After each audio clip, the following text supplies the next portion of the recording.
Olá, irmãos, bom dia, paz de Cristo.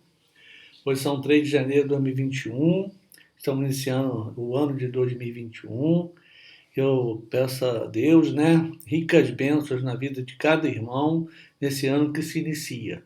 Também peço ao Senhor Jesus Cristo que possa abençoar nossos líderes, para que possamos o mais rápido possível ter uma vacina já aqui no Brasil, visto que já em outros países já iniciaram-se a vacinação, contra o coronavírus, contra o Covid. E esperamos, que infelizmente a política não atrapalhe e prejudique a saúde das pessoas, que precisam dessa vacina.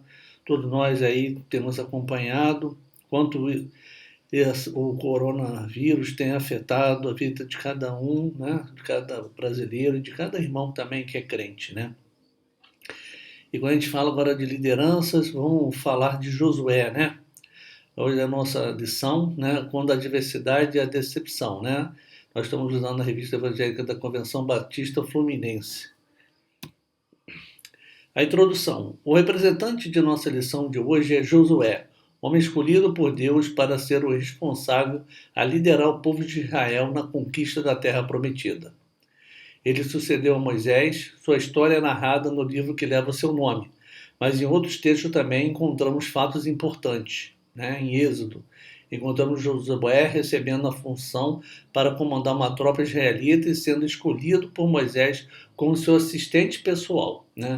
Israel agora está pronto para tomar posse de Canaã e cumprir a missão de testemunhar às nações contra a sua unidade e defensor da palavra e da lei de Deus. Josué, que é um livro histórico, no livro histórico, começando como Josué, veremos se Israel cumpriu ou não a missão. Josué é o livro da vitória e da posse, Apresenta-se o quadro de Israel anteriormente rebelde, agora transformado num exército disciplinado de guerreiros, subjugando nações que eram superiores em número e poder. O segredo do seu êxito não é difícil de conhecer. Quem? O Senhor. O Senhor lutou por Israel. Tomando fidelidade de Deus como pensamento central, poderíamos fazer um resumo da mensagem de Josué nas palavras de 21:45. De todas as boas promessas do Senhor à nação de Israel, nenhuma delas falhou. Todas se cumpriram. A mesma, podemos utilizar, de todas as promessas, da primeira vinda de Jesus, que foram todas cumpridas, Irmãos, possamos ter total confiança, total certeza que a segunda volta do Senhor Jesus será cumprida como foi na primeira. Aproveite todas as oportunidades para aprender. Nesse livro de Josué, vamos aqui também ver como Josué trabalhou na obra do Senhor e como também isso reflete para nós como servos do Senhor, Essas lições, que nós vimos aí, Abraão, Moisés, e agora também Josué, tivemos também José. É importante, porque são personagens bíblicos, servos do Senhor, que trabalharam, ouvindo a voz do Senhor. Que possamos também, com essas lições, termos mais comunhão com Deus, orarmos mais, falarmos mais com o Senhor do que realmente Ele quer para nossas vidas, É óbvio, às vezes, fazer os nossos planejamentos como seres humanos, como homens normais, planejamos, mas temos que primeiro perguntar se esse planejamento é o que o Senhor quer para a gente, Porque muitas vezes o nosso planejamento pessoal nos leva, às vezes, a coisas ruins, tristes, Porque muitas das vezes, na maioria das vezes, não consultamos a Deus se Ele queria realmente isso para a gente, Então acabamos pagando, um preço alto, por causa dessa tomada de decisão sem a consulta do Senhor Jesus, sem solicitar a Deus se Ele aprova, o que queremos para a nossa vida, Então, assim, fica essa reflexão inicial, com os irmãos, de que possamos realmente orar e falar a Deus o que Ele quer para a gente, Então, continuando aqui, Josué pode aprender muitas coisas com Moisés e com todas as instruções que recebia de Deus. Presenciar a espera e a fidelidade de Moisés com certeza transformou a vida de Josué e suas atitudes. Moisés foi extremamente usado para desenvolver em Josué um caráter de paciência, mansidão e liderança. Né? Olha só o que foi colocado em Josué: paciência, mansidão e liderança. Né? Na escolha dos espias para observar a terra de Canaã e todos que lá habitavam, estava Josué e mais 11 homens. Né? Dentre todos que foram enviados para essa missão, Josué e Caleb foram os únicos que continuaram em defesa da invasão de Canaã. Eles puderam perceber o quanto a cidade era boa. Eles demonstraram confiança na promessa de Deus sobre a terra que haviam de conquistar. Quando Moisés percebeu que seu tempo na terra estava acabando, escolheu Josué de forma oficial para ser seu substituto. Na verdade, Moisés estava atendendo à ordem do próprio Deus. Quando sentiu que sua liderança acabaria antes de entrar em Canaã, Josué passou a ser o líder do povo de Israel. Numa reunião solene, Josué recebeu autoridade perante o povo de Israel. Moisés impôs as mãos e ordenou conforme o Senhor havia falado. Josué foi advertido pelo próprio Deus quanto a ser corajoso e forte, pois precisaria de cada um para continuar conduzindo o povo à terra que havia recebido. Confiar traz segurança e vitória na adversidade. Olha, confiar traz segurança e vitória na adversidade. Algo que fica muito claro para Josué é a promessa de Deus estaria com ele. Olha que maravilhoso, né?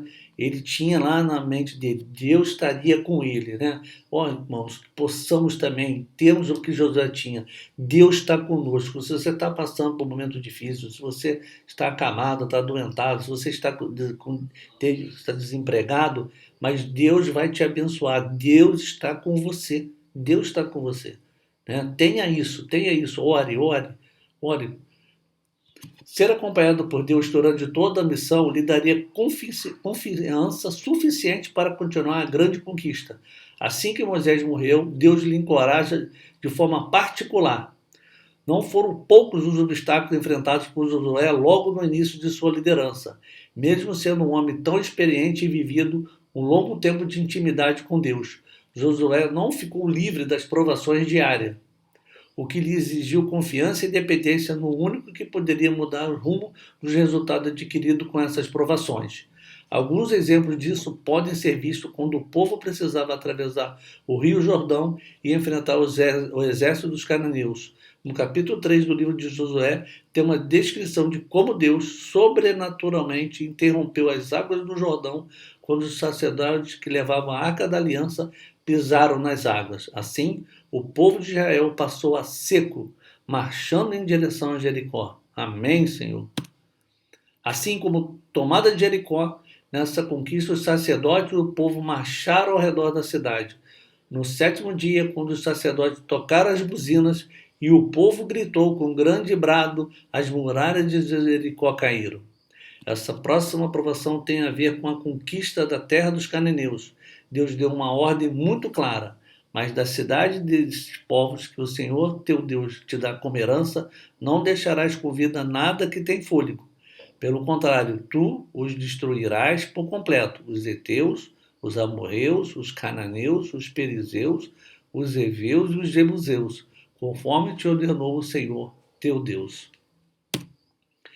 Agora, terceira parte da nossa lição, o número 3. Desviar o olhar de Deus conduz ao erro. Né? Então, que possamos não desviar do olhar de Deus, né? Que possamos sempre estar focados no Senhor Jesus, focado em Jesus, marchando para a vitória. As nações que viviam ao redor de Israel deveriam ser destruídas totalmente. Porém, havia uma regra diferente para as nações que viviam longe de Israel. Quando te aproximares de uma cidade para combatê-la, tu lhe proporás a paz. Se ela te responder em paz e te abrir as portas, todo o povo que ali se achar será sujeito a trabalhos forçados e te servirá como escravo. Mas se ela, por contrário, não quiser a tua paz, mas a guerra, tu a sitiarás. De acordo com a ordem de Deus, poderia haver uma aliança com o povo que morasse longe, mas de forma alguma com aquele povo ao seu derredor. Tudo isso porque Deus conhecia o tamanho da corrupção por parte do povo que ali vivia. Era um povo que andava longe de Deus, mas conhecia as promessas vindas dele. Eles tanto conheciam que temiam por suas vidas. Os moradores de Gibeão, com medo de que lhes poderia acontecer, por morarem perto, montaram uma encenação para enganar Josué e o seu povo. Eles simularam uma caminhada como se estivessem vindo de muito longe e forjaram uma história para conseguirem uma aliança com Israel. Tudo que falavam era mentira, mas Josué acreditou. Eles perceberam a aliança que tanto queria. Porém, passados 3 dias da aliança, os israelitas ouviram que eles eram vizinhos, e por causa da sua desonestidade, os gibeonitas foram amaldiçoados e passaram a ser escravos, lenhadores e tiradores de água para a comunidade. Josué acabou fazendo aliança com seu inimigo, achando que estava tomando a melhor decisão. Aí que eu falo, né? Foi um momento que Josué não consultou a Deus, né? Quando nós não consultamos a Deus, nós tomamos a pior decisão.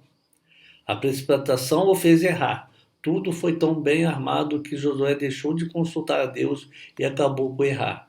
Precisamos tomar muito cuidado para não sermos enganados e tomarmos uma decisão que não seja aprovada por Deus. Ao nosso redor teremos mentirosos, falsificadores, atores, vozes mansas, espertezas e astúcias, que tentarão desviar nossa atenção da verdade e do motivo para a nossa caminhada se tornar vitoriosa. Então, fica aqui uma lição para os irmãos, né? Que é eles focar primeiro em Deus, né? Verificar se quem está ao seu redor é de Deus, se está realmente querendo o melhor, se está falando coisas que são verdadeiras e que são boas para você, ou se está te enganando, né? Então, sempre procure, antes de tomar qualquer decisão, consultar a Deus, né? Ver se isso realmente é o que você acha que tem que fazer. É necessário tomar cuidado e procurar a direção de Deus a cada passo. Devemos buscar o conselho de Deus, mesmo naquelas coisas que parecem claras e óbvias. Veja só, mesmo naquelas coisas que parecem claras e óbvias. Precisamos tomar cuidado com as armadilhas que o inimigo nos apresenta como se fossem as melhores saídas e nos fazem desviar o olhar daquele que tem poder para suprir as nossas necessidades. Armadilha para nos decepcionar. Chegamos na nossa parte 4 da nossa lição. Aí vai ser interessante, né? Quais são as armadilhas no dia de hoje? O que pode nos fazer desviar da presença de Deus? O que chega como amigo, mas na verdade está usando uma couraça para disfarçar o engano e mentiras? Quais as adversidades que enfrentamos todos os dias? Então são bem interessantes, né? E com certeza, né? Todos nós, com certeza, algum de nós estaremos dentro de alguma dessas situações onde nós precisamos melhorar e vigiar para que essas situações que nós vamos aqui agora citar não seja, né, um problema nosso com nossa comunhão com Deus, né? A falta de tempo para Deus. Temos todo o tempo do mundo para inúmeras atividades, mas para as coisas de Deus não dá. O celular no lugar da Bíblia. O celular tem tomado o lugar da Bíblia em várias situações. São mensagens, redes sociais variadas, jogos e conteúdos novos o tempo inteiro. A televisão no lugar da oração. Faz parte da nossa rotina aquela série, filme ou programa, mas foge de nossa rotina falar com Deus. Os métodos ilícitos para a conquista de um emprego e dinheiro.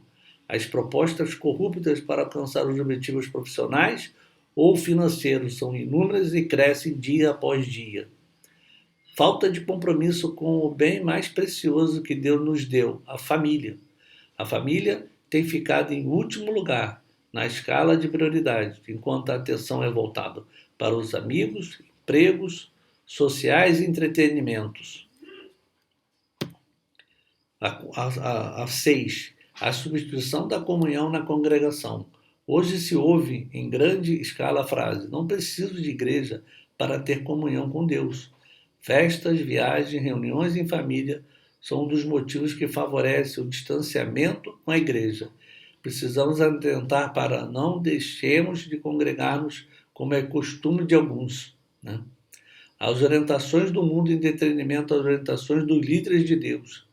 Buscar a ajuda dos pastores e líderes da igreja fazem toda a diferença. Então, se você tem dúvida, irmão, se você está passando por dificuldade, agende no pastor uma reunião com ele e com certeza, conversando com o pastor, ele te dará a melhor direção, porque ele é ungido por Deus.